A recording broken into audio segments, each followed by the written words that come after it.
Salut à tous, c'est Kazin, j'espère que vous allez bien. Aujourd'hui, on va parler un petit peu de scellés. J'aime bien faire le point avec vous, justement, des items et des séries qui sont sortis maintenant il y a, bon, je vais pas dire beaucoup, il y a très longtemps, mais il y a quelques années.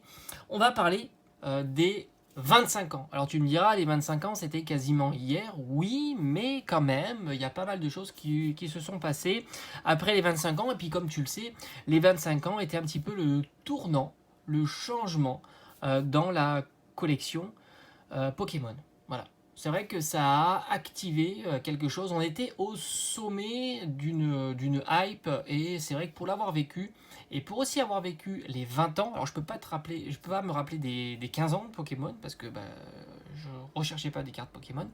Mais en tous les cas, pour les 20 ans, les 25 ans, j'étais bien présent. Est-ce que je serai présent pour les 30 ans? Franchement, j'espère en tous les cas. J'espère être encore présent pour les 30 ans. Et c'est vrai qu'on ne peut pas les comparer. À 20 ans, il n'y avait rien. Personne cherchait du Pokémon. Les 25 ans, ça a été complètement différent. On était vraiment au sommet de la hype où beaucoup, c'est simple, venaient pour achat-revente. Voilà. C'était un petit peu ce qui se passait. Ils ne se posaient pas de questions. J'achetais du Pokémon, je revendais dans la foulée. Et voilà. C'était aussi simple que ça. Et ça, c'était le sommet. Puisqu'après, ça s'est arrêté petit à petit à partir de l'année suivante. Je crois de mémoire, 25 ans, c'était à la fin d'une année. Et la série suivante, ça a commencé à être la fin de tout ça. Et c'est vrai que les 25 ans, pour l'avoir vécu, j'étais venu peut-être 10 minutes avant l'ouverture des différentes boutiques que j'ai pu faire le jour J. Et il y avait déjà une vingtaine, une trentaine de personnes devant moi. Et par conséquent, tu récupérais les coffrets que tu pouvais avoir, tout simplement. Et c'est vrai qu'il y avait quand même quelques coffrets Ultimate, les plus gros, les plus intéressants. Après, il y avait les ETB, quelques petits coffrets figurines Pikachu. Mais ça, c'était vraiment pour les 5 premiers, on va dire. 10 premiers pour les ETB. Et après, il y avait les coffrets standards que tu pouvais trouver, Lanceurien, Dracofeu, Nymphali, Zacian. Et par la suite, on a trouvé des mini tin box, des valisettes, etc. etc. Et c'est vrai que c'était un petit peu l'euphorie à ce moment-là. C'était assez compliqué de trouver surtout les items que tu souhaitais. Par exemple, le TB, c'était très compliqué. Si tu n'avais pas fait des précommandes, c'était soit fallait venir 2 heures avant l'ouverture de la boutique, et sinon tu risquais de ne rien avoir. Et là, on va faire un petit point pour voir si ce scellé-là, avec la hype qu'il y a eu, la série que c'était, ça reste une superbe série, attention, indépendamment de savoir le prix de l'item, ça reste une super série. J'essaye en même temps de te montrer ça, parce que je l'ai quasiment au complet, cette série-là, en ouverture. En plus, c'est une série que tu pourrais quasiment faire à l'ouverture. Donc c'était une très très jolie série, avec la série classique, la série collection, et franchement tu pouvais te régaler. Le Mew est magnifique, Gold, et puis voilà, tout ça c'était très satisfaisant. Franchement, moi j'ai adoré cette série là. Il y avait de très très belles cartes dans ce Noctali Star, etc., etc. Donc on va faire le point sur cette série là, et tu vas t'apercevoir qu'elle n'a quasiment pas progressé. C'est quand même assez fou, mais on va regarder quand même le détail de tous les coffrets. Enfin, je vais peut-être en oublier un ou deux, mais c'est pas très très grave. Alors, je vais pas parler des mini tin box parce que c'est vrai qu'on a tendance à les mini tin. Bon, il y avait 3 boosters à l'intérieur, si je dis pas de bêtises, donc c'était plutôt intéressant la mini tin box. Mais c'est vrai que souvent les boosters sont pas trop bien mis en place et ça peut un petit peu abîmer les cartes. Mais sinon, ça reste un super item comme d'habitude, surtout si tu peux avoir la display parfaitement scellée. Les boosters individuels, il faut compter une dizaine, quinzaine d'euros. Bon, il faut savoir que les boosters contenaient moins de cartes que d'habitude. De mémoire, je crois que c'était 4 cartes. Mais au fond, ça change pas trop la valeur du booster. Parce que tout simplement, tu as toujours les ultra rares à l'intérieur. Voilà. Et c'est vrai que quand tu ouvres des boosters, si tu en ouvres beaucoup, les communes, peu communes et les rares, tu t'en moques un petit peu. Donc les 4 cartes, ça change absolument rien au système. Si ce n'est que ils nous ont gâtés dans les coffrets. Parce que, étant donné qu'ils nous ont mis des boosters avec peu de cartes, pour éviter de frustrer celui qui ouvre les coffrets, qu'est-ce qu'ils ont fait? Ils ont rajouté des boosters. C'est pour ça que dans les coffrets, souvent tu as 6 boosters. 4 boosters de la série 25 ans et 2 boosters d'autres séries, souvent du règne de glace et du style de combat. Donc ça a été plutôt malin. Et tu verras que malgré le fait que les coffrets soient riches en boosters, donc un coffret classique c'est 6 boosters, les ETB c'est 15 boosters, 10 de la version 25 ans et 5 de la version de la série classique. Par conséquent, tu vois que les items sont beaucoup plus intéressants que des items classiques comme des coffrets, des ETB, des séries plus classiques. En plus, on est sur une série pour 1.5 et ultra généreuse, on n'a jamais vu ça de l'histoire, on est sur du 1 pour 1, une ultra en moyenne pour un booster, ce qui est juste jamais vu. Donc il y avait tous les ingrédients pour que cette série soit ultra recherchée par la suite, donc tous ces items scellés. Et on va regarder ensemble, et c'est loin, très très loin d'être le cas.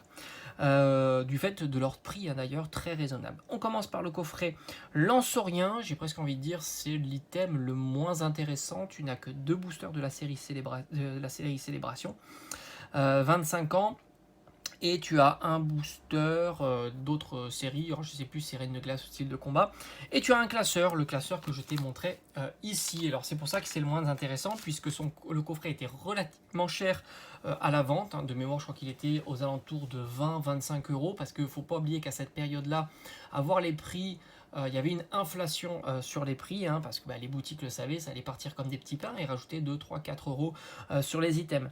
Donc le coffret Lansorien, c'était d'ailleurs un des coffrets qui partait le moins facilement, et tu pouvais le retrouver 2, 3, 4 jours, une semaine en stock dans les boutiques. Parce que si tu voulais ouvrir du 25 ans, c'était quand même pas idéal. C'est un coffret que tu trouves aux alentours de 35 à 40 euros. Souvent, je te donne des prix frais de port inclus, parce que oui, il y a quand même des frais de port sur ces items-là. Donc tu t'aperçois que 25, 35, 40 euros sur un coffret que tu as payé 20-25 euros, tu rajoutes les frais de port, etc.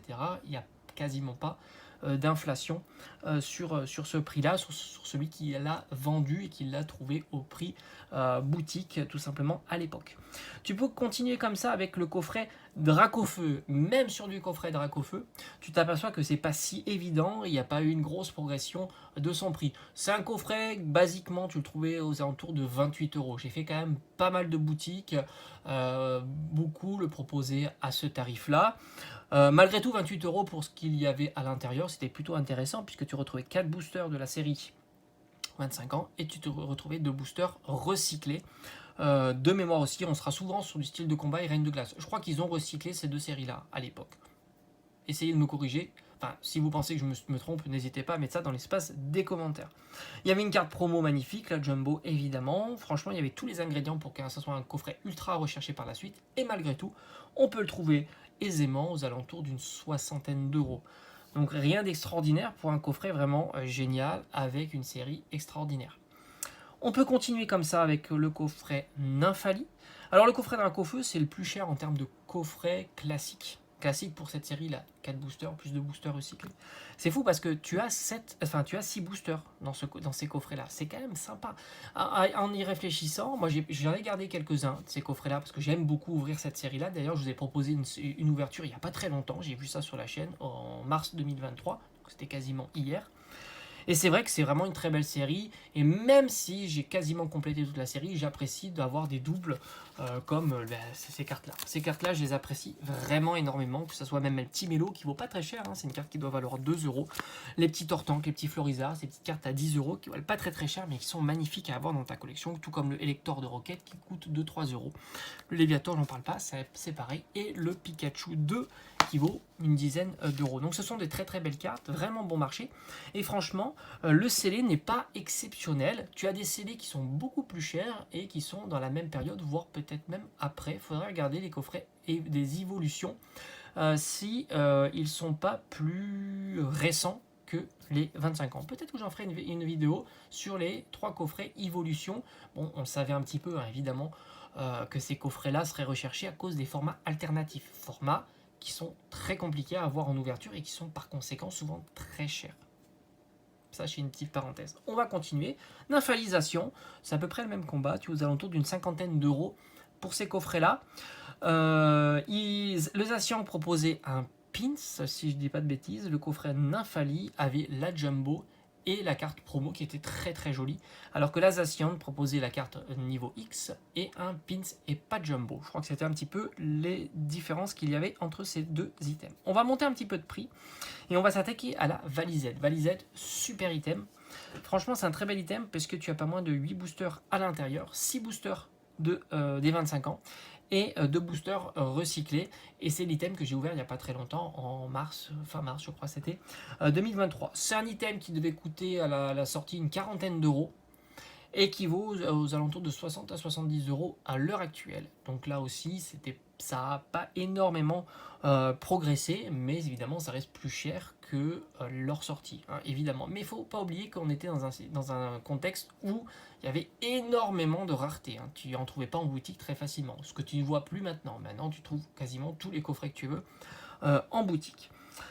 On continue avec un coffret V-Union. Alors il y avait eu 2 versions du coffret V-Union, la version Playmat de chez Pickwick et une version plus générale distribuée par les boutiques indépendantes, si je ne dis pas de bêtises. Je crois que j'en ai eu un en commande sur une boutique indépendante. Je ne peux absolument pas vous dire le prix que je l'ai payé, je m'en souviens plus. Mais ça devait être un coffret qui devait valoir dans les 40 à 45 euros et tu le trouves à peu près à 80 euros pour un coffret classique sans playmat. Je pense qu'un coffret Pickwick doit tourner aux alentours d'une centaine d'euros. Tu rajoutes 20 euros pour la rareté de l'item et le playmat. Et il n'y a pas d'ambiguïté, tu le sens tout de suite au coffret, s'il est lourd, c'est qu'il y a le playmat. Hein, parce que le playmat pèse relativement lourd. Ça doit être un joli playmat, franchement je l'aurais bien vu ici dans ma collection, ça aurait été sympa, mais c'est pas grave, j'ai pas réussi à le trouver parce que fallait avoir un Pickwick près de chez toi ou tout simplement pouvoir le commander. Et à cette époque-là, commander c'était quasiment mission impossible, les commandes partaient en moins de quelques minutes. C'est plus du tout le cas maintenant. Je fais une parenthèse, si tu regardes les 151, j'ai pu faire des précommandes qui ont duré alors certains items plusieurs jours et d'autres plusieurs heures. Alors si tu arrives au bon moment, plusieurs heures ça marche. Alors évidemment, il faut arriver au bon moment. Et après je te parle pas des coffrets plus rares, les ETB, les Ultimate, etc. Là c'est plusieurs minutes, mais c'est toujours plus résistant que l'époque des 25 ans. Donc tu t'aperçois quoi, les coffrets sont plus rares à trouver, mais malgré tout ils ne montent pas plus, parce que tout simplement ils ont été massivement stockés ces coffrets là. Et oui, il faut faire une distinction entre le fait que les coffrets, quand on les trouve partout, ils ne sont pas stockés, surtout quand on dit que le coffret est plutôt pas intéressant, ils ne sont pas stockés, par conséquent ils deviennent plus rares par la suite. Cela 25 ans était un item qui était rare à la sortie, compliqué à trouver, par conséquent aussi massivement stocké, hein, et par conséquent c'est moins difficile et les prix s'envolent beaucoup moins. On continue avec l'ETB, l'item phare, mais phare du collectionneur.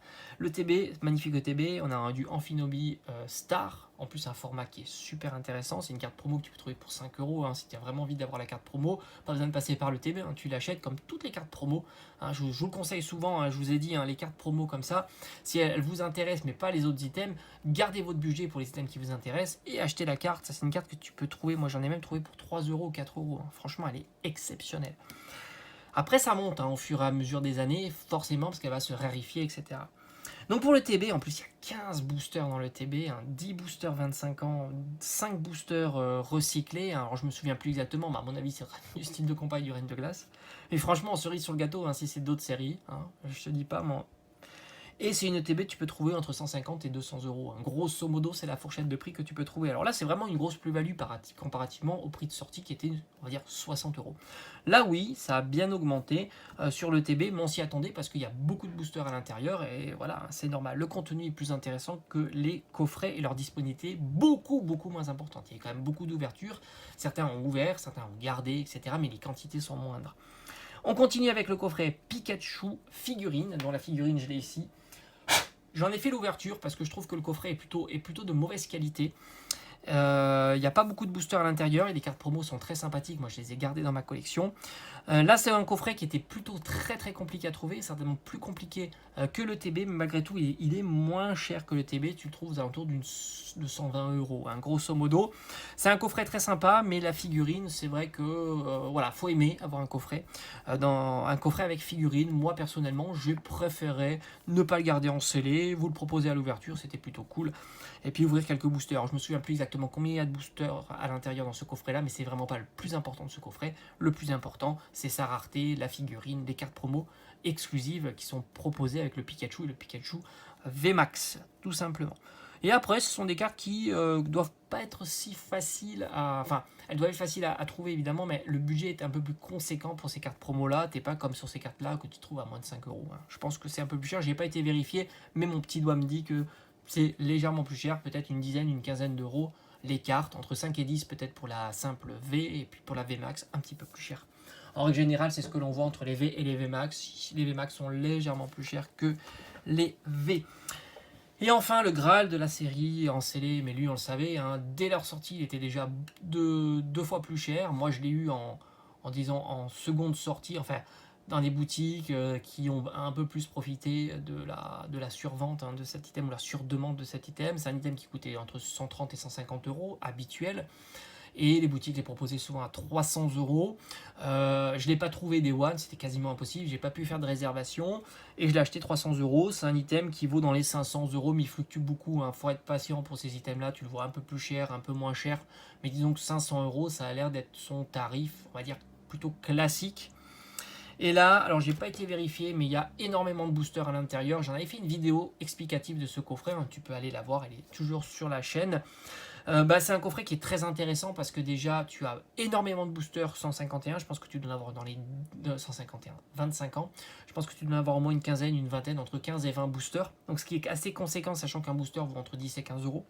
Tu as aussi des boosters recyclés, donc forcément c'est très sympa. Et puis le point fort c'est que tu as 4 cartes promo exclusives, 2 cartes promo gold, c'est pas exceptionnel, hein. On a un Pikachu, une Pokéball, c'est pas ouf, mais moi franchement personnellement j'ai beaucoup aimé les cartes promo métalliques. Alors elles ont souvent des défauts, c'est vrai, c'est un petit peu le bémol, la peinture peut éclater, écailler, c'est un petit peu dommage, mais malgré tout ce sont des belles cartes. Il y a aussi le dommage sur le fait qu'elles soient en anglais, mais là tu as un petit peu le revers de la médaille de ça, c'est à dire qu'on est moins content que ça soit en anglais. Mais si tu les recherches, ces cartes-là, moi je te conseille justement de les acheter à l'étranger plutôt qu'en France. Parce qu'en France, les tarifs sont souvent plus chers. Et à l'étranger, tu peux les trouver pour des prix plus raisonnables. Pour te donner un ordre d'idée, la Pikachu, réédition du set de base, etc., en métal, tu la trouves globalement pour une trentaine, entre 30 et 40 euros. Ça reste un prix accessible pour ce format de carte-là et la rareté de la carte. Entre 30 et 40 euros. Alors évidemment, n'hésite pas à demander des photos pour être sûr qu'elles ne soient pas trop abîmées. Mais entre 30 et 40 euros, tu la trouves. Le Dracofeu, forcément plus cher, lui c'est d'une centaine d'euros. Voilà, mais pas plus.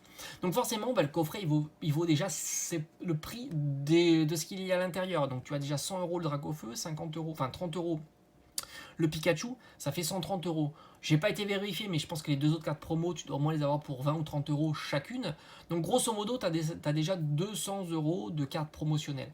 Plus tu rajoutes les vingtaines de boosters qu'il y a à l'intérieur, le recyclage et les 25 ans, voilà, ça te rajoute aussi 200 euros. Donc tu es déjà à 400 euros. Donc c'est pas étonnant de voir qu'un item comme ça se trouve aux alentours de 500 euros. Rien d'exceptionnel non plus. Voilà, c'est ça qu'il faut se dire.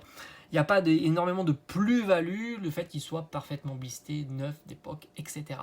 Il n'a pas bougé, pas spécialement bougé par rapport à sa sortie de quelques mois d'époque, où globalement les gens ils l'achetaient, ils les vendaient déjà 300-400 euros. Et puis c'est installé gentiment, tout doucement, aux alentours de 500 euros. Mais comme je t'ai dit, si tu es patient, si tu peux négocier, etc., je pense pas que c'est des items qui se vendent très facilement non plus. Et toi, si tu le veux vraiment dans ta collection, je pense que c'est jouable. Après, encore une fois, si ce n'est uniquement les cartes promo qui t'intéressent, tu peux aussi les trouver sur internet très facilement. Priorise les cartes métalliques plutôt à l'étranger parce que tu vas t'apercevoir que tu feras quelques économies sur ces cartes là. Les cartes souvent sont légèrement plus chères lorsqu'elles sont achetées en France sur ces formats là, et vu qu'elles sont jamais traduites, ce sont les mêmes, hein, tout simplement. Voilà, j'ai fait le tour pour les 25 ans. Donc rien d'extraordinaire sur les 25 ans, tu t'aperçois que voilà, ça marche pas à tous les coups de garder en CD et d'espérer vendre beaucoup plus cher. Tu t'aperçois que sur certains coffrets, entre les frais d'envoi, le temps que ça te prend, le colissage, des trucs comme ça, au final, c'est pas exceptionnel. Et il y a d'autres coffrets qui étaient plus passés inaperçus que les 25 ans, qui ont certainement plus performé que ces coffrets-là, alors qu'on était tous d'accord pour dire que les 25 ans, ça allait être une folie. Allez, j'espère que ça t'a plu, et on se dit à très très vite sur la chaîne. Allez, ciao ciao.